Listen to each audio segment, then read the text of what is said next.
ভারত সরকারের গাইডলাইন অনুযায়ী যেখানেই জাতীয় সড়কের কাজ হচ্ছে সেক্ষেত্রে যে রাস্তাগুলি ব্যবহার করা হয় সে ব্যবহারের সময় রাস্তার যে ড্যামেজ হয় তার পুরোটা কাজ করে দেয় জাতীয় সড়কের নির্মাণ সংস্থা।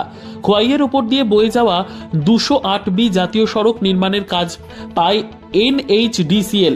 রাস্তা নির্মাণের জন্য খোয়াইয়ের প্রধান সড়কগুলির ওপর দিয়ে বিভিন্ন জিনিসপত্র বড় বড় যানবাহনের মাধ্যমে নিয়ে যাওয়ার ফলে খোয়াই শহরের ওপর মূল সড়কগুলি বিহাল অবস্থায় কয়েক বছর যাবৎ ছিল।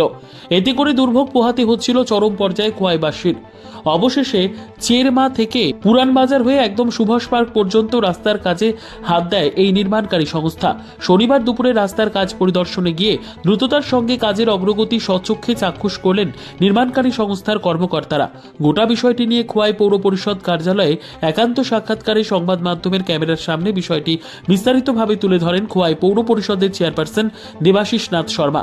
উল্লেখ থাকে, দীর্ঘদিন পর বিহাল রাস্তা সংস্কারে নির্মাণ সংস্থা হাত দেওয়ায় রাস্তার উপর দিয়ে চলাচল করা সাধারণ মানুষ থেকে শুরু করে যানবাহন চালকরা কিছুটা হলেও স্বস্তির নিঃশ্বাস ফেলছে।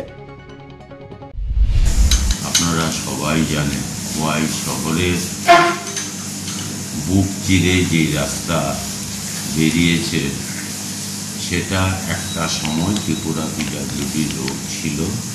ন্যাশনাল হাইওয়ে যখন কনস্ট্রাকশন হচ্ছিল তখন সেটা ন্যাশনাল হাইওয়ের অধীনে চলে গেছে।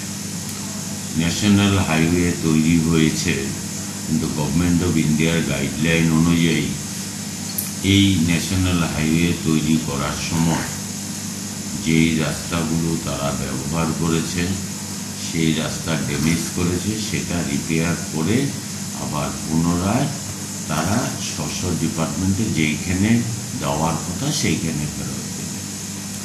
এই ইস্যুতে খোয়াই শহরের বুক চিরে যে বড় রাস্তা বেরিয়েছে সেটা ন্যাশনাল হাইওয়ে আন্ডার হয়েছে। বিগত 6 বছর আগে একবার মেনটেন্যান্স হয়েছিল, তারপরে আর মেনটেন্যান্স হয়নি। মেনটেন্যান্স না হওয়ার কারণে আমরা খোয়াইবাসী নানান যন্ত্রণা ভুগেছি। খোয়াই মিউনিসিপ্যাল কাউন্সিলের তরফ থেকে আমি অ্যাজ এ চেয়ারপারসন আমি গত 2 বছর যাবৎ ন্যাশনাল হাইওয়ের সাথে এটা যাতে রিপেয়ার করে এইভাবে আমি টেক আপ করেছি, বিভিন্ন সময় করসপন্ডেন্স করেছি। সর্বশেষ যেটা খবর, ন্যাশনাল হাইওয়ে তাদের মেনটেন্যান্সে। খোয়াই থেকে শুভঙ্কর দের প্রতিবেদন, দুরন্ত টিভি।